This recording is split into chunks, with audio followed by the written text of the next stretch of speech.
Bonjour à toutes et à tous, vous écoutez l'épisode 12 du Journal d'une thérapeute, un podcast qui relate les transformations des personnes qui me consultent et qui propose des clés concrètes de connaissance de soi. Je m'appelle Angéline Leroux, j'accompagne les personnes qui souhaitent être en paix avec elles-mêmes et avec les autres, à comprendre leur mode d'emploi intérieur et à développer leur sagesse pour vivre plus simplement. L'épisode d'aujourd'hui va parler à beaucoup d'entre vous, je pense, car qui un jour n'a pas été confronté à l'insomnie ? C'est précisément la raison qui a amené Jade à me consulter. Ça fait des années qu'elle a des difficultés à bien dormir et surtout à s'endormir une fois au lit. J'ai intitulé cet épisode « De l'insomnie à la paix ou comment changer une pensée ?» parce qu'on va justement aborder ce sujet. Comment fait-on pour changer ses pensées ? C'est une question qui m'est très souvent posée, alors je vais tâcher d'y répondre aujourd'hui.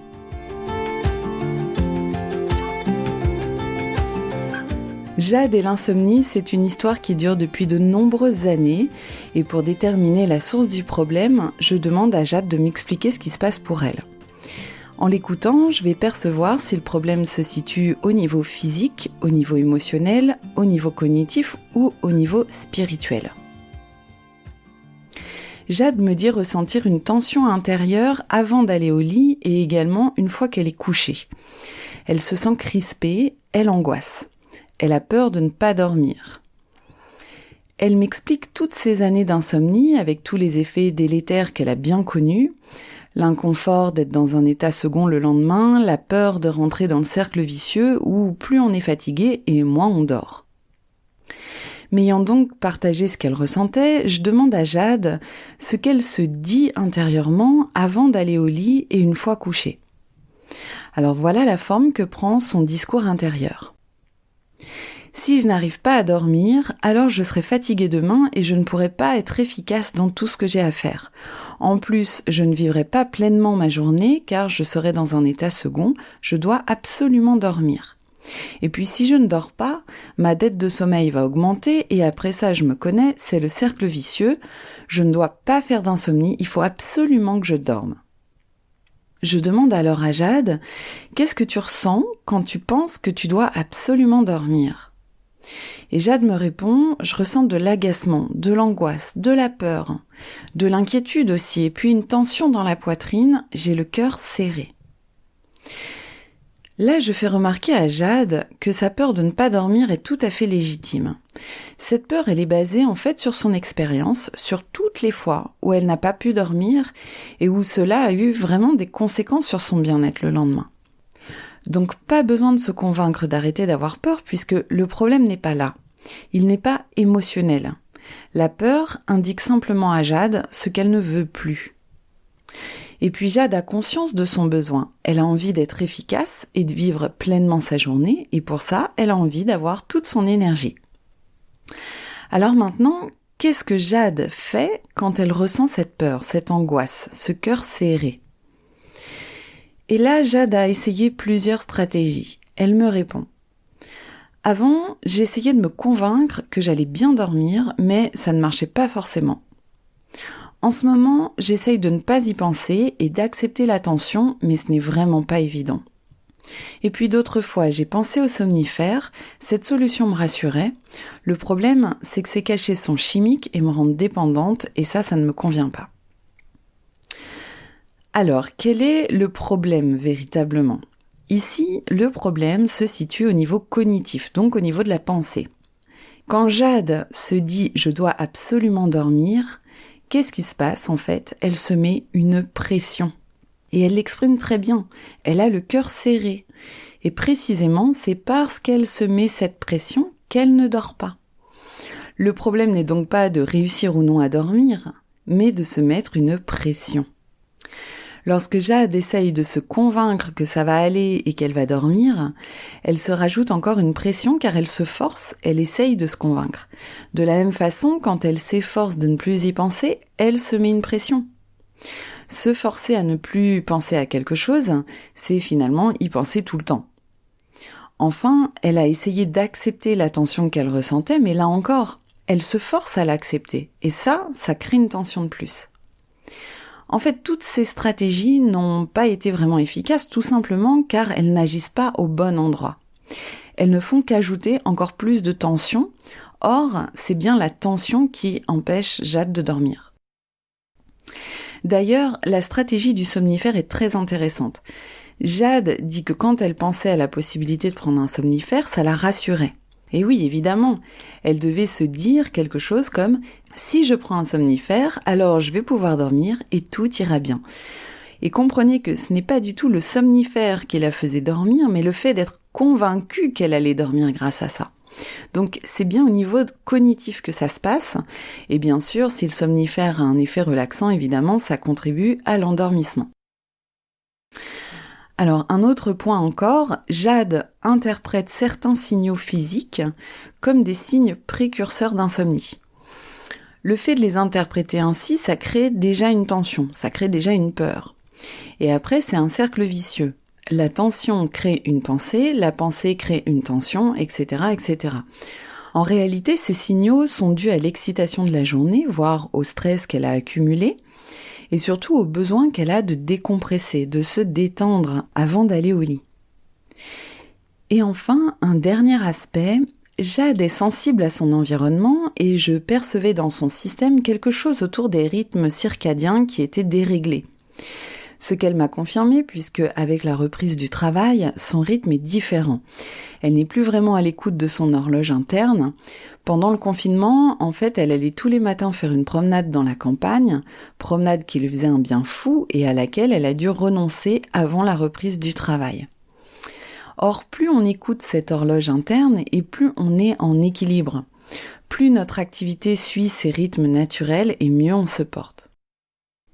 Alors maintenant qu'on sait que c'est au niveau de la pensée que se situe le problème, on va pouvoir reprogrammer cette pensée. Alors je demande à Jade ce qu'elle a envie de ressentir à la place de la pression et elle me répond « J'ai envie que ça ne soit plus un sujet dans ma vie ».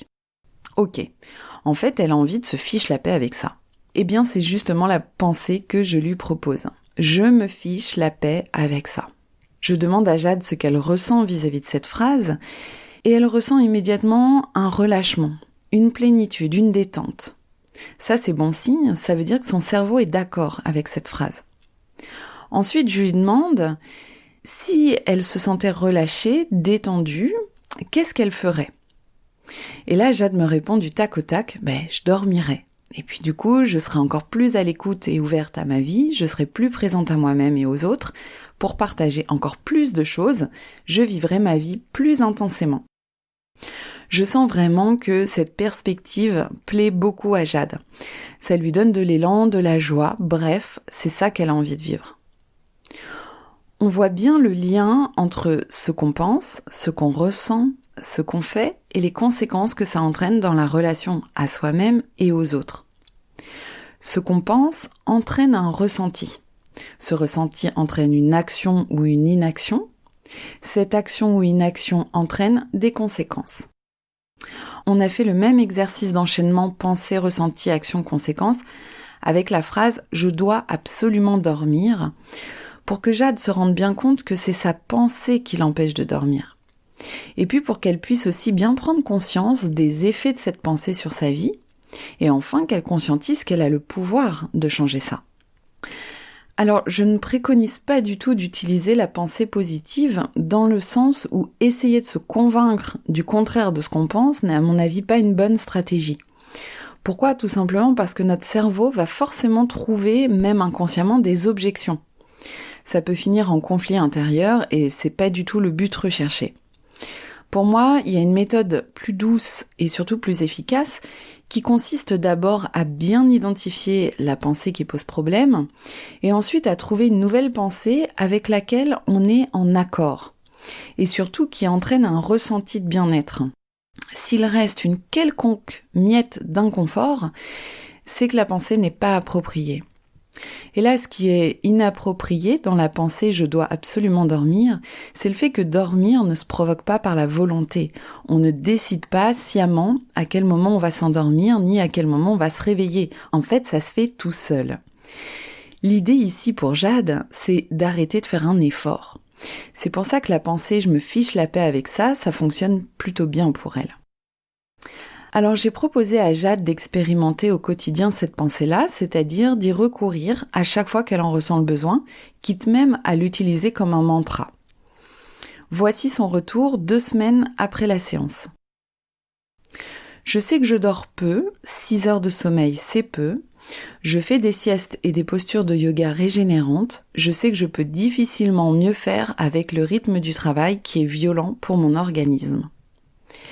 La phrase « j'ai longtemps pensé que je devais absolument dormir, mais aujourd'hui j'ai envie de me fiche la paix avec ça » a libéré quelque chose en moi. Ce « je me fiche la paix » m'aide et je me le répète à l'envi, pas seulement le soir. En fait, je sens qu'il y a comme une partie de moi qui se fond dans cette phrase et qui me parle. Ça prend sens tout au long de la journée et en fait, ça pacifie. Concrètement, je me fous la paix. Je vis ma soirée sans me demander quelle heure il est, ni si j'aurai assez de sommeil, et patati et patata. Pour ce faire, je m'écoute, je fais les choses qui me nourrissent et que j'ai envie de faire, lire, écouter de la musique, etc. Et j'ai renoncé à lire dans le lit. Je n'y vais que lorsque je suis fatiguée et que je sais que je vais dormir. Si je sens une tension ou une crainte, je diffère, je fais autre chose. Du coup, quand je me plonge sous la couette, c'est chaud et doux et je n'ai plus qu'à me laisser porter.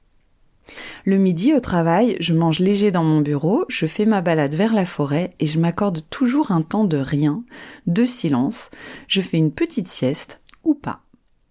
En fait, je ne conditionne plus ma vie autour du sommeil. En me foutant la paix, celui-ci s'intègre naturellement.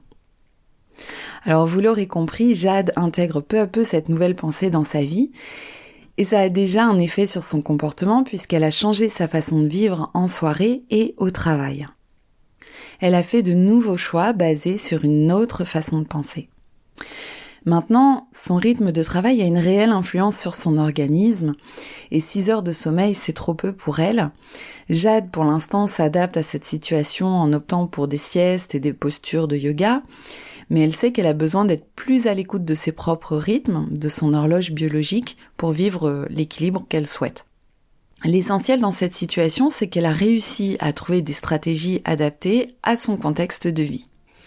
Bien sûr, il n'y a pas de recette toute faite. Ce qu'on a fait avec Jade en consultation ne marcherait sans doute pas avec quelqu'un d'autre, puisque chaque situation est évidemment unique. Cela dit, pour toutes les personnes qui se reconnaissent dans ce que Jade a décrit, le cheminement et cette nouvelle phrase peuvent être aidants. Si cet épisode vous a parlé, vous pouvez partager votre expérience ou votre avis en me laissant un commentaire. Et puis si vous souhaitez me soutenir gratuitement, partager et aimer le podcast, ça favorise sa visibilité. Comme je publie les épisodes sans suivre un agenda régulier, vous abonner au podcast vous permettra d'être notifié lors de la sortie du prochain épisode. Je vous remercie de m'avoir écouté. Si vous avez des questions spécifiques autour d'une problématique, retrouvez-moi sur angeline-leroux.com dans la rubrique Contact et je vous répondrai avec plaisir. À très bientôt!